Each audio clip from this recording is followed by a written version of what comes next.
IIM UPSC tuitions only in Tirumala IAS institute Chaitanyapuri. Call చేసి ఇప్పుడే join అవ్వండి. తల్లిని హత్య చేసి బాబుని చేరతీశాడు. తన తల్లిని చంపిన కసాయితోనే ఆ చిన్నారి వారం రోజులు గడిపాడు. తనను ఆడిస్తున్న వ్యక్తే తనకు తల్లి ప్రేమను దూరం చేశాడని తెలియక ఆ చిన్నారి హంతకుడి భుజంపై ఊగిసలాడాడు. అతడు కొనిచ్చిన బొమ్మలతో ఆడుకుంటూ ఆనందపడ్డాడు. కరీంనగర్ జిల్లా గంగాధర మండలం కొండన్నపల్లి శివారులో గత నెల జరిగిన మమత హత్య కేసులో విస్తుపోయే నిజాలు బయటకొస్తున్నాయి.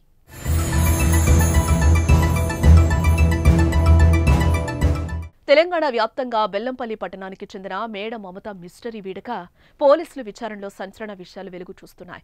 ప్రియుడి బంధువులే చంపారని తేలడం సంచలనమైతే తల్లిని చంపిన నేరగాడితోనే బాలుడు కలిసి ఉండటం మరో సంచలనం. గత నెల 27న మంచిర్యాల నుంచి కుమారుడితో కలిసి కారులో బయలుదేరిన మమత కరీంనగర్ జిల్లా గంగాధర మండలం కొండన్నపల్లి శివారులో విగత జీవిగా కనిపించింది. కానీ 4 ఏళ్ల కుమారుడి జాడ తెలియలేదు. ఆ రోజు పోలీసులు బాలుడు ఏమయ్యాడు, మమతను హత్య చేసిందెవరని దర్యాప్తు చేపట్టి చివరికి కేసును ఛేదించారు. ఆమె ప్రియుడు భాస్కర్ కుటుంబ సభ్యులే సుపారీ ఇచ్చి చంపేసినట్టుగా తేలింది.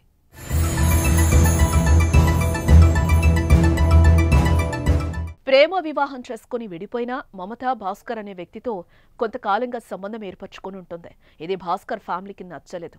సంపాదనంతా ఆమెకే ఇచ్చేస్తున్నాడని ఆగ్రహంతో ఆమెను చంపేయడానికి స్కెచ్ వేసి సుపారీ కిల్లర్ అయిన కళ్యాణ్కు ఆ పని అప్పగించి 5 లక్షలకు బేరం కుదుర్చుకున్నారు. ఈ నేపథ్యంలో మమతను ఫోన్ చాటింగ్ ద్వారా ట్యాప్ చేశాడు. సుపారీలో భాగంగా అడ్వాన్స్గా ఇచ్చిన 60,000 ఖర్చు చేస్తూ మమతకు దగ్గరయ్యాడు. జనవరి 25న సెల్ఫ్ డ్రైవింగ్ కారు కిరాయి తీసుకుని మమతను ఆమె కుమారుణ్ణి మంచిర్యాలలో ఎక్కించుకున్నాడు. రాత్రి వరకు తిప్పుతూ మమతను కత్తితో పొడిచి నైలాన్ తాడుతో గొంతు బిగించి హత్య చేశాడు. నర్మదా ఆమె కుటుంబ సభ్యులకు మృతదేహం చూపించి 4 లక్షలు తీసుకుని అదే రోజు రాత్రి కారులో బయలుదేరాడు.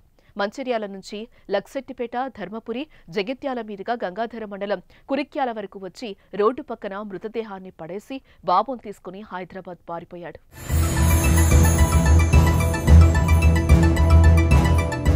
తల్లిని చంపిన కళ్యాణ్ బాలుడిపై మాత్రం తన ప్రేమను చూపెట్టాడు. హత్య జరిగిన తర్వాత కొద్దిసేపు మృతదేహం కారులోనే ఉండడంతో మధ్యలో హంతకుణ్ణి బాలుడు అమ్మ కావాలని అడిగితే పడుకుందని సమాధానమిచ్చాడు. బాబు నిద్రపోయిన సమయంలో మృతదేహాన్ని పడేసి కారుతో వెళ్లిపోయాడు. అమ్మ కోసం ఏడవకుండా ఉండేందుకు చాక్లెట్లు కొనిస్తూ మాటలు ఆటలతో మురిపించాడు.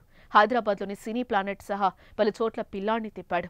కార్ రేసింగ్ సహా బొమ్మలతో ఆటలాడించాడు. కొత్త దుస్తులు కొన్నాడు. తినడానికి ఏది కావాలంటే అది కొనిచ్చాడు.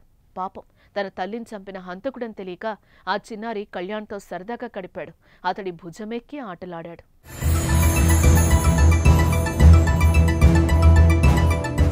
ఇలా 2-3 రోజులు గడిచాయి. తర్వాత అతన్ని ఏదైనా అనాథాశ్రమంలో చేర్పించాలనే ఉద్దేశంతో చెన్నై తీసుకెళ్లి అక్కడ ఓ హోటల్లో ఉంచాడు. అయితే పోలీసులు కార్ నెంబర్ ఆధారంగా ట్రాక్ చేసి కళ్యాణ్ నెంబర్ ట్రేస్ చేస్తున్నారు. ఈ క్రమంలోనే అతడు చెన్నైలో ఉన్నాడని గమనించి అక్కడికి వెళ్లారు.